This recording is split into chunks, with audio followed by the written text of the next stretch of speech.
Everybody joining me on the show once again is Bill Bender, national writer. They're at the Sporting News, and we're going to be looking at the college football playoff rankings that came out on Tuesday night. And Bill, I appreciate you coming on the show.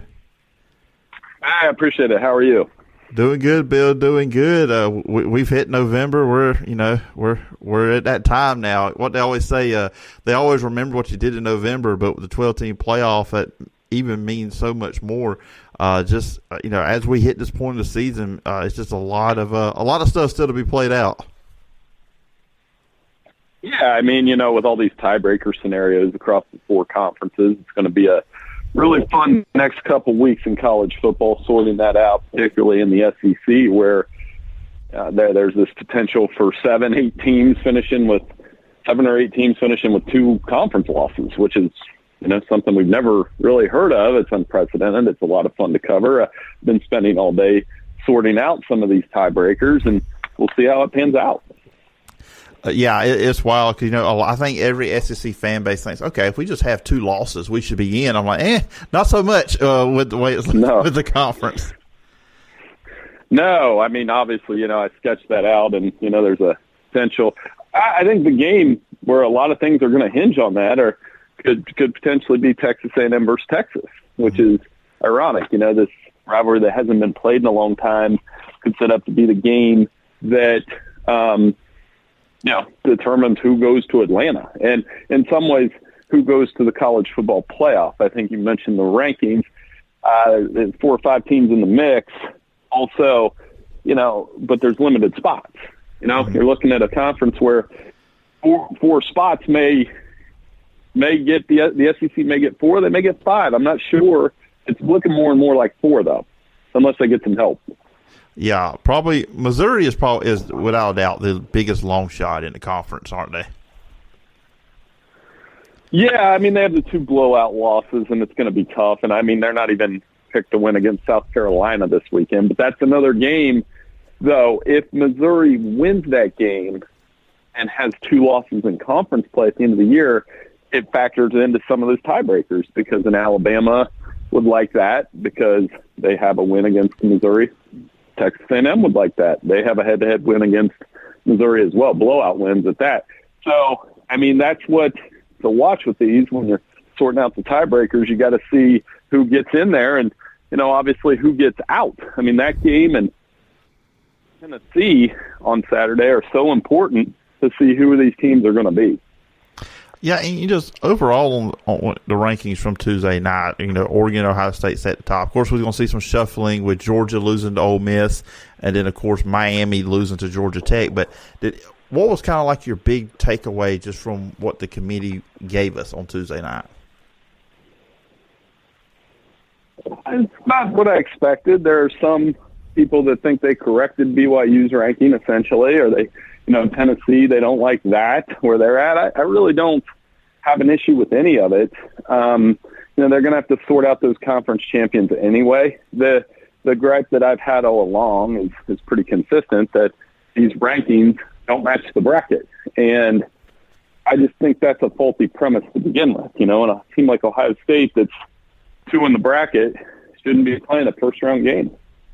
And I think that is going to continue to be a complaint as we watch these races kind of pan out. The SEC, obviously, do you think anybody at Georgia or Ole Miss or Alabama thinks that those teams would lose to BYU right now and BYU getting a first-round bye? I think those are the things we have to look out and look at over the next 3 weeks, because those complaints are going to grow louder. Can't do anything about it. It's not going to change, but it's just something that people are going to criticize about this format as we go along. Yeah, absolutely. It is one of the things that I thought about too, because even with the first one, okay, yes, those are the 12, but that's not the seeds. And like you just mentioned, I don't know, maybe you just throw it out. Would you think down the road maybe just kind of just throw that out and just seed them 1 through 12 and don't worry about the top 4 conference champions get the buys and all that stuff? Well, they should still get in. If you get a conference championship, you should still get in, but you just shouldn't be guaranteed a first-round bye. And I think that's one of the things when you have this captivating race with all these SEC teams in the hunt that we feel are quality. Maybe they're not. Maybe, you never know when you get in that playoff. maybe Miami shows up, or maybe BYU picks somebody off. I just don't think anybody believes that's going to happen right now. And the Big Ten, has got 3 or 4 teams. One team that's really kind of drawn some opinions is Indiana. Indiana's 10-0. It's awesome, but Indiana also hasn't beaten a ranked opponent or a team that's ranked right now. Their best win is in Nebraska, and we'll see. The Hoosiers, we're going to figure out everything we need to know about Indiana next week when they play in Columbus. Yeah, absolutely. It's just talking about Indiana, for maybe people out there, of course, I'm down here in the Southeast. I watched them play. They're a really good team. They've blown out pretty much most of their opponents. I know the Michigan game was close. What has made this team so good this year with first-year coach Kurt Sisnegi?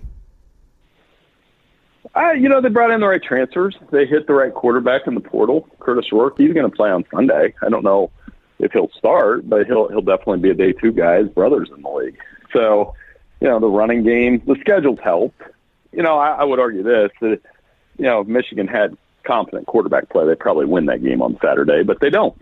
Mm-hmm. And, Ohio State will be a really tough test for them because of what the Buckeyes have up front. I think the pressure for Indiana in that game is can actually make it competitive, and I don't think too many people believe that they're going to win that game in Columbus next Saturday. But if they do, or if they compete, sitting there at 11-1, it will be hard to turn them away. But these SEC teams, like I said, the 2-loss SEC teams trying to leapfrog in there, will be watching that game with great interest because that's a barometer for everybody to watch. Yeah, it is interesting now, because with the 14 playoff, we would never say this, but it's kind of like with college basketball. College basketball, they'll say, okay, you didn't win that game against a really good team, but that was a good loss. And now it seems like now with Indiana, you played really well against Ohio State, lose at the end within a touchdown or a field goal, something like that. That's a good loss that can kind of still keep you in there. So it's kind of like that's another thing in this new era with the 12-team playoff we're kind of in, where you can have a good loss and it not knock you out. Right, and we were debating this in the office this week, whether or not a 3-loss team can get in. I don't know that there's enough time for that to happen, but there's some people that believe it will. So that's the next thing to watch. If you're see Georgia, or if Georgia loses, could they still get in with 3 losses? Yes, it's possible. For them, I'd be unlikely, though. I think the format has set it up that it's going to be tough for a 3-loss team to get in. And one of the reasons why is the conferences are situated a little differently. They're a lot bigger, and that allows for the 2-loss teams to pop through. And the fact that Notre Dame is one of these teams that's definitely, in my opinion, probably going to take a bid. All they have to do is win their next 3 games, and they're in. Even with that loss, as you mentioned, they had that really bad loss to Northern Illinois. I don't think anybody at Notre Dame thought this was possible, how good they've looked after that, week 2 loss against the Huskies. Yeah, absolutely. I think that's another one. People, I guess you want to get teams to jump into this thing, is hope Notre Dame can lose in the next 3 weeks would be a big help for a lot of teams. Yeah, it would be a help for those SEC teams kind of sitting behind there, whether you're Ole Miss or Ole Miss is probably pretty safe. It's that Tennessee-Georgia loser. Be watching that closely. A team like A&M be watching that closely. They may get knocked off and get their 3rd loss anyway. So I think those are the teams probably hoping that the Irish get beat somewhere here along these last few weeks. Before we jump into some of the other SEC, I was going to ask you about Georgia, get your thoughts on just the team overall. But when Colorado got blown out by Nebraska, did you think at this point they would have an opportunity to be a playoff team? Because you look at the standings, they're right there, 1 loss in conference behind BYU. If we play a conference title game today, it's BYU and Colorado. Just kind of like what Dion has done with this team this year. Yeah, it's been amazing, and they have 2 superstar players. When you have 2 of the 5 best players in the country, that helps. Shedeur, you could make the argument that he's the best quarterback in the country, and I wouldn't done that, I suppose. Travis Hunter, one of the best athletes we've ever seen in the game, and they continue to build confidence with winning. Some of that has to do with, I don't think the Big 12 is that great. I don't think the quality of play in that conference is anywhere near the SEC or the Big Ten. But, and that's, you could say, yeah, Nebraska, look where they are in the Big Ten, and they handled Colorado.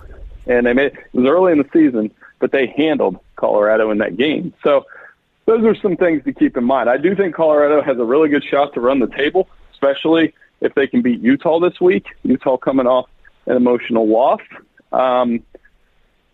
They got to play Kansas. Kansas is playing a little bit better, but it's ironic in some ways that last game against Oklahoma State preseason kind of picked to win the conference. It resorted to spoiler and keeping Deion out of the playoff. I would have never guessed that would happen in August.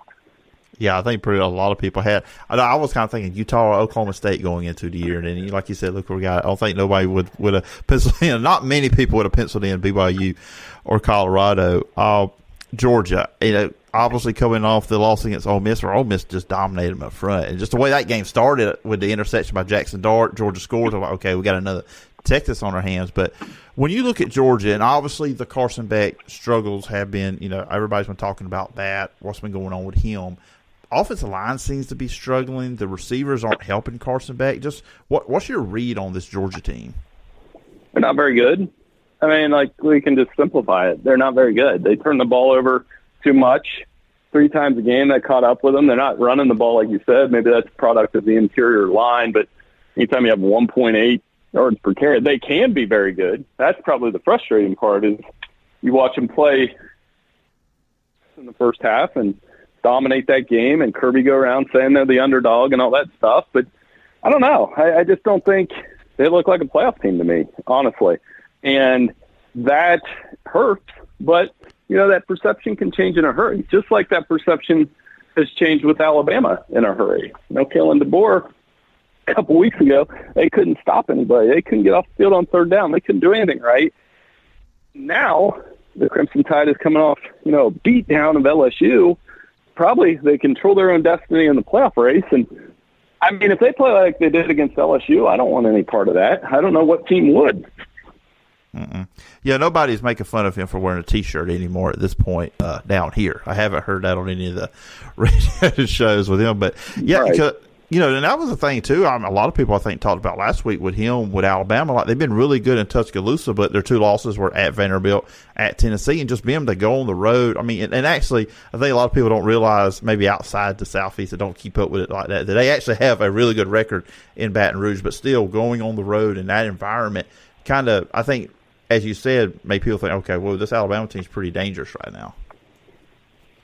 Yeah, I mean, Jalen Milroe had 4 touchdowns. The defense has got its act together. He's forcing turnovers, getting off the field on third down, doing the things necessary to win football games from a defensive perspective, and they've kind of taken what came. It took a while to adjust, but, that can turn on a dime. They still have to go out. They'll beat Mercer this week, and they'll probably go down to Oklahoma and win because Oklahoma doesn't have much offense. Still a tricky game, in my opinion. But, at 10-2, Alabama's probably sitting at the 6 or 7 seed, maybe higher, depending on what kind of carnage we get the rest of the way. And, I like that. I don't know if I want any part of that. If their home run swing, that's what I always call it. I've been on your show before and you called it that. It's tough to beat them. You got to remember, they got all that 4- and 5-star talent out there. Mm-hmm. Yeah, absolutely. And, kind of back on the Georgia-Tennessee game, Tennessee's got a really good front, just like Ole Miss did. And obviously they're going to want to run the ball with Dylan Sampson and get some play-action deep shots off with Nico. What's your read on this Tennessee-Georgia game? Because I think as bad as Georgia's played, I think a lot of people would not be shocked if Georgia comes out with a win on Saturday. No, they're at home, and they haven't lost a home game since October 12th, 2019. That helps. Tennessee with Nico Imaliava's status at least questionable with the concussion protocol that I've read about. That could make it tougher. But Tennessee can grind out wins, man. Dylan Sampson, probably one of the most unheralded players in the country, with the 20 rushing touchdowns, dominant there. Their defense is good. And, it comes down to turnovers. Georgia, 3 turnovers in each of its last 3 games and 3 varying results. They were able to overcome that against Texas on the road. They were able to play through it against Florida, and then they weren't able to play through it against Ole Miss. So I think, for Texas, for Georgia, it's as simple as can't turn the ball over. And outside that game, of course, the only other game matching up to top 25 teams is Missouri and South Carolina. Who would have thought that one? South Carolina's pretty good, but any other game, you're really like targeting, or maybe an underrated game you think people should check out this weekend? No, those are the two. I mean, there's some other games out there that I guess would be on the radar, but Colorado, Utah, that's one I'll be paying attention to. Mm-hmm. Big Ten, the schedule's not particularly great this weekend, but that's okay. And then get into the ACC. It's Clemson Pitt this weekend, right? That's another, Yes. one of those losers gone no matter what. And I think we've got a couple games like that to pay attention to. I mean, Clemson probably locked out because SMU and Miami, despite Miami's loss, those two schools probably have the lead in that conference race right now. But, yeah, Missouri, South Carolina, you mentioned it. That would be a fun game to watch. South Carolina kind of got hot at late in the season type team. If they didn't have that third loss, they'd be in the mix with everybody else. Mm-hmm. So, yeah, it'd be a fun weekend. And as always, college football, this has been a fantastic year. And, Bill, it's always fantastic having you on the show to talk all things college football. But if the listeners and viewers want to check out online, where can they find you? Yeah, I'm at Bill Bender 92 at sportingnews.com. And, we've got all these – I've been punching up these tiebreaker articles all day, kind of sorting out, getting in the lab a little bit, and trying to figure out what's going to happen. I will tell you this, just by doing that, I think you're going to end up with Texas and Alabama in the SEC championship game. And some of these quirky tiebreakers are going to allow for that to happen as long as Texas takes care of their business. And that's not too bad if you get the Crimson Tide and Longhorns in Atlanta for the last one. Yeah, I'm sure Greg Sankey in the SEC office will not be upset over that matchup one bit in Atlanta. But, Bill, it's been fun as always. Appreciate it, and I look forward to when we can do this again. No problem. Thanks for having me on. Take care.